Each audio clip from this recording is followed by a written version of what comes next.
Hi, this is Muho on May 7th, one day after the retreat. From May 1st until the 6th, we had a retreat here with 16 participants from all over the world. Some people came all the way to Japan to share our practice here for 5 days, and they helped us with the rice planting, which is, well, almost over now. We finished the biggest part during the retreat. And today I would like to update the next part of the My Teacher's House series. In this part, I talk with Edward about a book that I can highly recommend by Arthur Braverman, Living and Dying in Zazen, I think it's called. And it's about the old Antaiji, the so-called old Antaiji, when Antaiji was still located in Kyoto until 1975, about the years when Uchiyama Roshi was the abbot.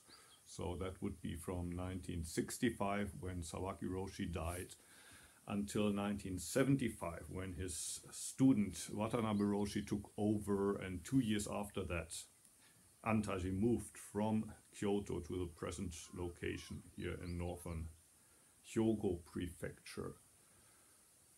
In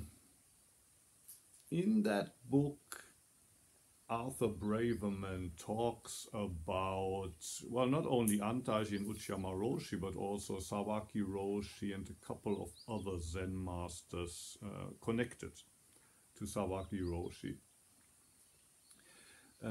But I found, well, the personal part where Arthur writes about his own experiences the most interesting.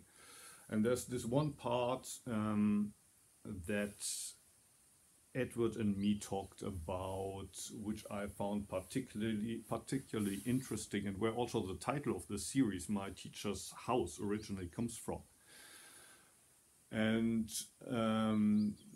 that is a part where Arthur Braverman, doing research for his book, visits Uchiyama Roshi in the summer in Nagano Prefecture. Uchiyama Roshi was living there in the house of a friend with his wife, and Arthur Braverman visits him there and talks up and asks him questions, I guess, related to the book, tries to clarify things. And it's getting later in the afternoon. And, well, Arthur probably realizes that, well, if he wants to go back to Kyoto, he should leave soon. Otherwise, he needs to get a hotel somewhere in town. But there seems to be this not expressed wish that maybe he can stay there in the house with Uchiyama Roshi. So this, yeah, small hope that, well, maybe Uchiyama invites me to stay here overnight and invites me over for dinner. But Uchiyama Roshi says nothing. And some time passes, and eventually Uchiyama Roshi's wife says, well, Arthur, son, maybe it's time to leave, it's getting late. And I mean, that's just, yeah, a simple, innocent thing that seems to happen there. He might have stayed at the house, but, well, he couldn't, and maybe then it was too late for him to take the train, so he had to pay for the hotel. But I think it's also a metaphor what often happens in the student-teacher relationship. When you become a student on this path, often you feel, to use the metaphor from the Lotus Sutra, you feel like a homeless child. You feel like you're completely lost, you don't know where your home is. You've lost your parents. You feel, yeah, like a homeless person in this world. You don't feel at home in the universe. And what a teacher helps us to realize is that we never left our home in the first place. We're always at home. We were always at home. We never left the house, our house in the first place, our house, which is the universe. Wherever we go, that's our house. And once you realize that, that also involves a lot of responsibility, because there's nothing in the universe that you would not be responsible for. It's all part of your house. You're the head of this big household called the universe. But in the beginning, we don't realize that. And we feel like this homeless child. And when we find a teacher, we hope that we finally found this father. Sometimes, I think it actually happens a lot of times, that a student thinks of the father as a kind of father figure or maybe a mother-like figure. And you hope to have found that perfect parent. And maybe, depending on the teacher, it actually feels in the beginning as if they invite you into their house. And finally, oh, wow, I'm allowed to be in their house. Not physically that you stay there in their bedroom. That also happens. And that causes problems. So not literally that you're invited to your teacher's bedroom, but on a spiritual sense, they provide you with some kind of spiritual home. But that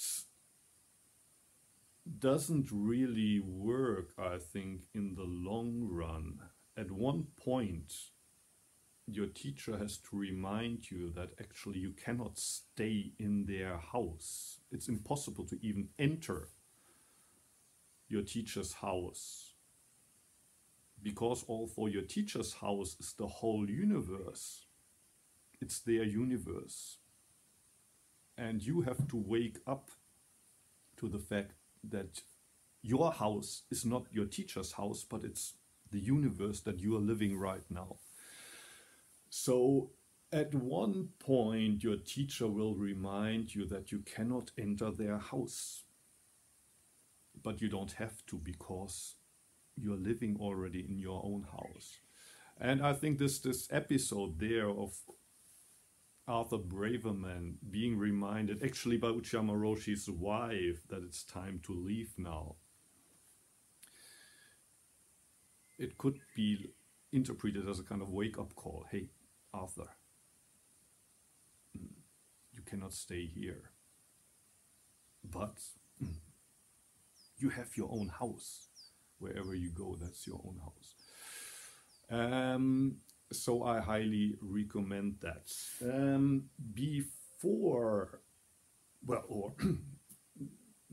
Either before you read the text, today's text, or afterwards, either way, I want to respond to a couple of questions and feedback I got from people.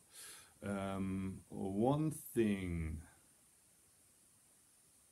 I got from a number of people, which kind of surprised me, a number of people expressed their disappointment with the fact that I'm retiring next year. They said, well, that's disappointing. They said that's a great loss.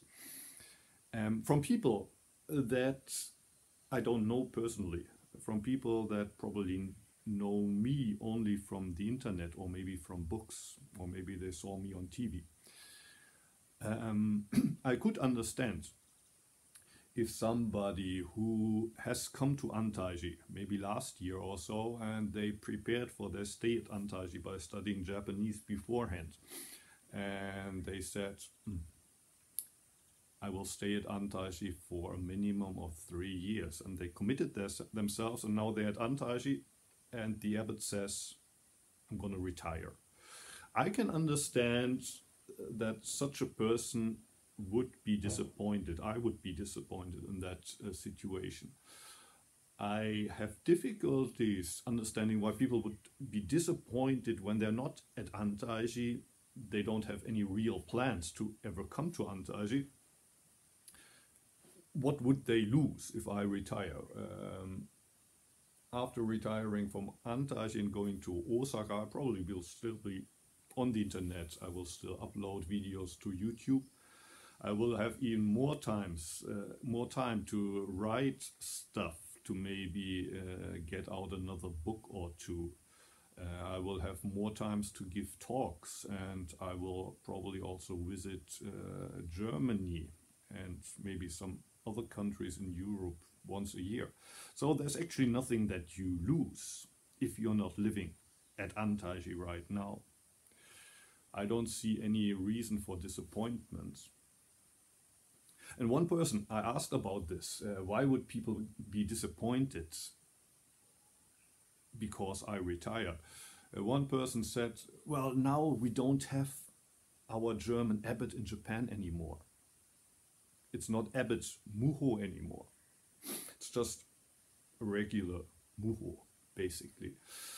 That reminded me a little bit of what happened almost 2 decades ago, when a German was elected as the Catholic Pope. The first time in, I think, centuries that a German was elected to the office of Pope. And the next day, I think the biggest newspaper in Germany, maybe the biggest newspaper in the whole of Europe, the Bild Zeitung, their first page, their front page basically was filled with big letters. We are the Pope. And it was a little bit as if Germany had won the championships in football. We are the champions. So a German got elected as the Pope, great. And now half of Germany felt as we are the Pope. And a couple of years ago, the Pope retired, the German Pope retired, which was also a first in the history, I think, of the Catholic Church, that the Pope would retire.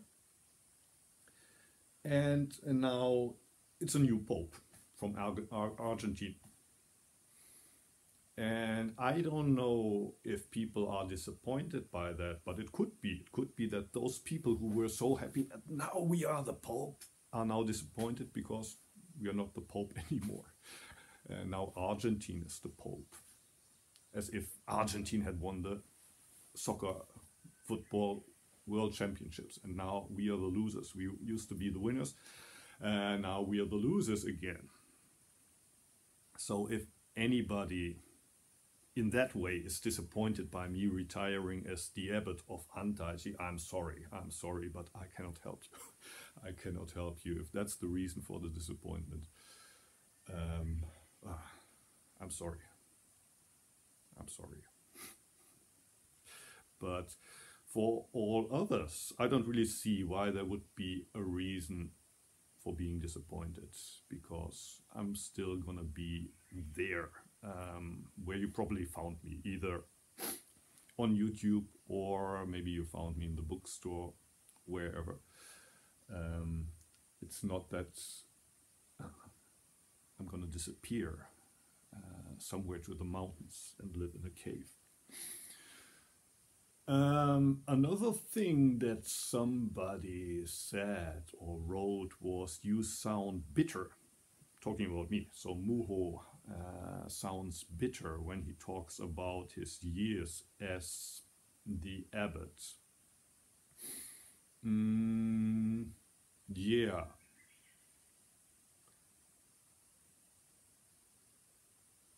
If that's the case, I don't know if it's a misunderstanding on their side, or maybe I didn't express myself well enough, or maybe there's actually a certain bitterness somewhere. But if I was 33 again and I had the choice once more to either become the abbot of Antaiji and spend 18 years here, or I had the choice to say no. I stay in Osaka in the park, I live as a homeless and continue with my small Zazen group. If I could choose once more, I would make the same choice. So I don't regret having become the abbot of Antaiji in 2002. And if I could go back there, I would make the same choice. On the other hand, it's true that I'm not sad about leaving now.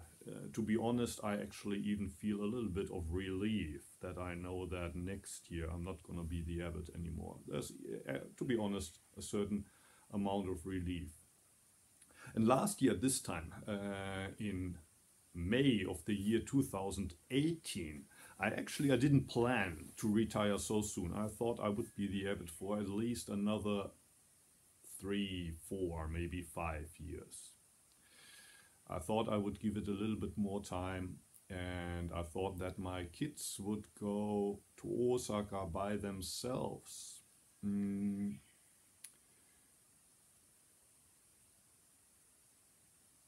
Or that their mother-in-law maybe could take care of them. And it was only in the autumn of last year where it turned out that that wouldn't work. And so it's only a couple of months ago that I actually realized there's probably no other choice for me than to retire now if I want to allow my kids to pursue their high school studies as they planned, as we as parents had planned. So actually, yeah, I didn't plan to retire in 2002 until the autumn of last year. So it's a pretty sudden decision for me, but now that the decision is made, I don't regret it. I feel like, although it's a pretty, how do you say? Something that happened kind of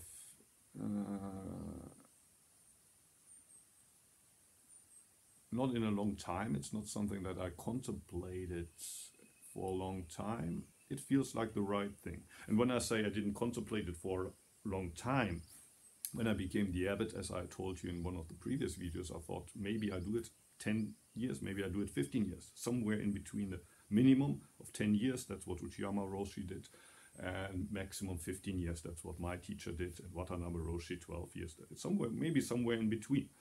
So I never thought I would do it for 18 years. Last year I thought maybe I'd do it for 20 years. Yeah, maybe 20 years, maybe even 22. But now it seems just like the right thing. Maybe this impression that I'm bitter, probably comes from what I said about my students, that I thought after 10 years I would have a successor, maybe after 15 years. Now, after 18 years, I have one student that has been here for a decade. But apart from her, there's very few that stayed more than 3 years. And probably that's where this feeling comes from. I'm bitter. I wouldn't express it as bitterness, but there's this metaphor that I think comes from Uchiyama Roshi's time. I heard it from my teacher, and I think my teacher heard it from my teacher. If I remembered right, my teacher, I think, told me that's something that Uchiyama Roshi actually said. It's the metaphor of standing on a high mountain top and throwing rocks into the valley. And although you throw one rock after the other, you never get an echo from the valley. You don't get any feedback. You don't hear the sounds. So you can't even be sure if the rocks ever reach the bottom of the valley. And this metaphor, the example of throwing rocks into the valley, it kind of sounds a little bit dangerous. What is if you hit a person with that rock? Maybe a little bit more, well, easily to relate metaphor is that of throwing food into a river. and you see there's fish in the river, and you throw food so that the fish can eat it.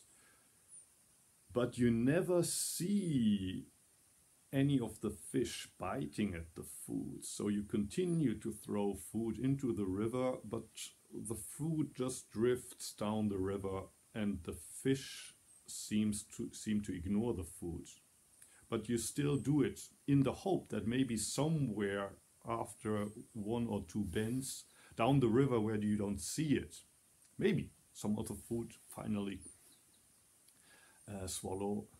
some of the fish finally swallow that food. So basically, during these 18 years as the abbot, very few people stayed for as long as I hoped they would. But there's the hope that people, well, they learned something here. They continue to carry Antaiji in their hearts, and that it was food for their lives. Although I didn't get so much feedback, and there's very few people who said, well, this is really so important for me that I stay here and carry the place with you. So probably that's where this feeling comes from, that actually I am bitter. No, I'm not bitter, and I don't regret having spent almost 30 years of my life at Antaiji and more than half of that time as the abbot.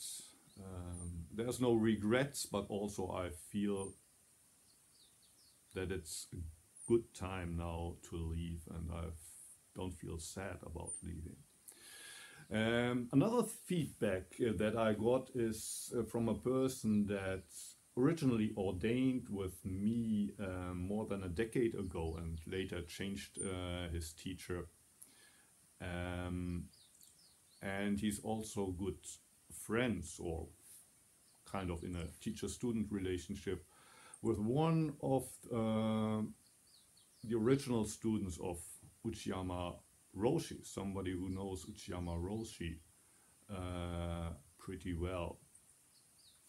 And he sent me an email that says in part, from what I know from my friend about Uchiyama Roshi, Watanabe and yourself are a little bit different. I'm not 100% sure if I understand this sentence right, but it seems to say that from all he knows, from all that he knows from his personal friends, Uchiyama Roshi is different from both Watanabe Roshi, who would be Uchiyama Roshi's disciple, and also different from myself. If that's what he's trying to say, then I would say, of course, of course. I mean, that's something that also I try to express in this interview. The same has been famously said by Uchiyama Roshi himself about his relationship to Sawaki Roshi. He said, a rose blossoms as a rose and a violet as a violet. I think that quote also appears in the interview later. Sawaki Roshi is 100% Sawaki Roshi, and Uchiyama Roshi is 100% Uchiyama Roshi. He said he tried in the beginning to become a little bit more like Sawaki Roshi, actually until Sawaki Roshi's death, he said. There was still this hope to become a little bit more like Sawaki Roshi, and then he finally realized no. And it's not about becoming like your teacher. Your teacher is thoroughly your teacher, and you are thoroughly you. So no discussion about the fact that Uchiyama Roshi is completely different from both Sawaki Roshi and Watanabe Roshi and myself. Watanabe Roshi is completely different, and yes, he was clear about that himself. He probably had no intention in the first place to be like Uchiyama Roshi. And Watanabe Roshi is very different from my teacher, Miyaura Roshi. And I am very different from both of them. But then there's certain patterns that you can see. Like when you look at the history of Antaiji, there's this very strong figure charismatic figure of Sawaki Roshi. Very outgoing figure, but then you have this more deep philosophical, well, in the interview the word recluse is mentioned. I don't know if it's the right word, but I would say, yeah, Uchiyama Roshi was kind of an introvert. And then Watanabe Roshi was the opposite of that again. My teacher was again different. He was neither like Uchiyama Roshi nor like Watanabe Roshi. And I'm not like Watanabe Roshi, but if you would compare me to Sawaki, Uchiyama and Watanabe, maybe Uchiyama is the closest in at least certain superficial ways. At least the way I see it. And of course all I say in this talk is, well, what I see. It's kind of through Muho's glasses. And in the last talk in this series, I was saying things about how Watanabe said things that Watanabe said about his teacher of Uchiyama. So it's basically, it's not what Uchiyama was like. For example, when Watanabe Roshi said, on a scale from 0 to 100, I would give Uchiyama -50. That doesn't mean that objectively Uchiyama Roshi was -50. It means that Watanabe, for some reason, said that he would give him a -50. What he meant with that is up to us to interpret. How I interpret it, it's basically that's Watanabe's expression for the same thing that Uchiyama said when he said a rose is a rose, a violet is a violet. You can't compare it. It's not about giving somebody a grade on a scale from 0 to 100, because whatever you see there is an imperfect teacher, which again is something that originally Uchiyama Roshi said. And when he said that, he said it about Sawaki Roshi. So I could imagine that for a lot of people at the time there were still lots of students, or at least people who called themselves students of Sawaki Roshi around. And for a lot of these people, Sawaki Roshi was a godlike figure. He was the symbol of perfection. So when Uchiyama Roshi said even the best teacher will still be imperfect, I could imagine that it caused quite an amount of, how do you say, bad feelings in some people, because it's obviously he's talking about Sawaki Roshi there. How could he say that Sawaki Roshi was not perfect? But of course he wasn't perfect. He was a human being, maybe a very charismatic human being, but he was a human being. If you admire him as a human being, you will always be disappointed. But it's not about following your teacher as a human being. It's about trying to be, well, a perfect student, as some translation render it. Trying to learn in a perfect way from the imperfect teacher. And of course, even though you aim at learning in a perfect way from the imperfect teacher, even that will never, in the end, lead to perfection in yourself. But, well, don't look for perfection in the teacher. Look for perfection in your own practice. You will never reach it, but at least you can aim there.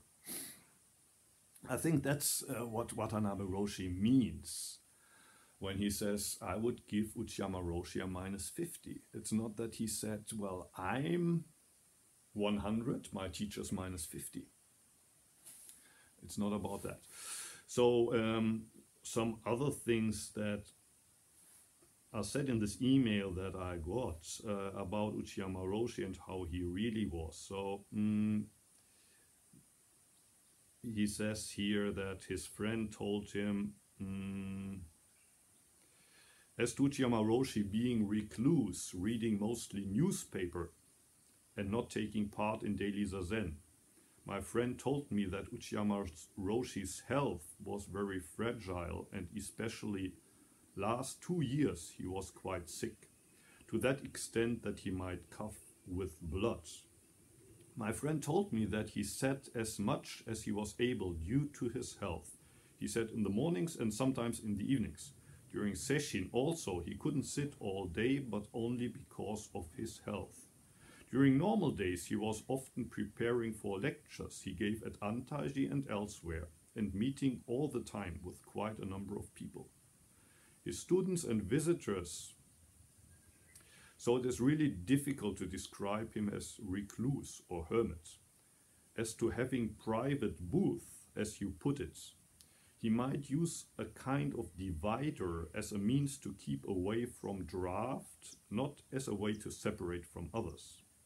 My friend said that old Antaiji wasn't in a good shape and there were many holes in the walls. So Uchiyama Roshi was just protecting himself due to his poor health condition.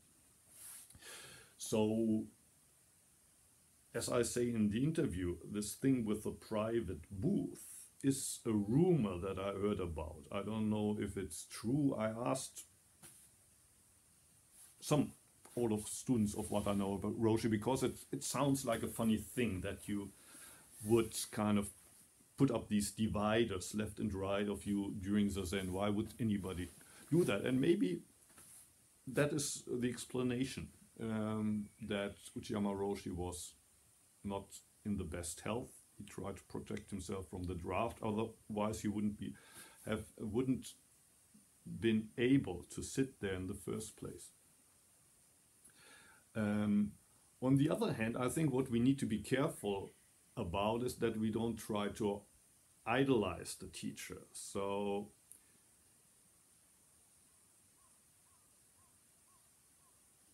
for some reason, for example, it's the same with Sawaki Roshi. I said that for some people he was like this godlike figure, and whenever somebody voiced the suspicion that maybe they were not perfect, no, of course, and there's explanations for whatever Sawaki Roshi did.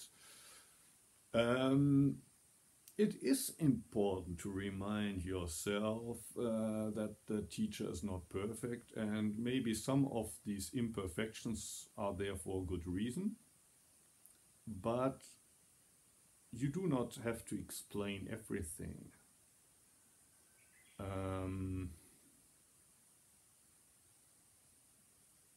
For some reason, in my experience, those students who practiced the longest time with a teacher and or actually then received Dharma transmission from the teacher are often the ones that idolize the teacher to the least extent. Often those are the teachers that talk about their teacher even in a bad-mouthed way. That's to a certain degree the case in Sawaki Roshi, where it's those students that actually never got Dharma transmission who made Sawaki into that godlike figure. And those who got transmission and practiced with Sawaki Roshis for decades, those are the ones that actually saw the human being there. And I think it's the same with Uchiyama Roshi. And it's the same why Watanabe Roshi says he would give him a -50, because he stayed there for a long time. And of course he knew about the bad health as well. There's no way Watanabe Roshi didn't know that his teacher was not in the best health. But that's actually not part of the question at all. It's not part of the question how good the health is and how much Zazen Uchiyama Roshi did or could have done or not. It's about the realization that the teacher is never perfect, but he doesn't need to be perfect. And what I said at the beginning, you cannot enter your teacher's house. It's impossible to get in there. But you don't need to get in there because you're already in your own house. In your own house. Again, probably what Watanabe Roshi tried to say when he said, but I created Uchiyama Roshi. I made him into what he is. which doesn't mean that Watanabe Roshi was exceptional in the lineage of Antaiji in that way. It's about each one of us. We need to create the lineage. We have to create Bodhidharma and the sixth patriarch in Dogen Zenji.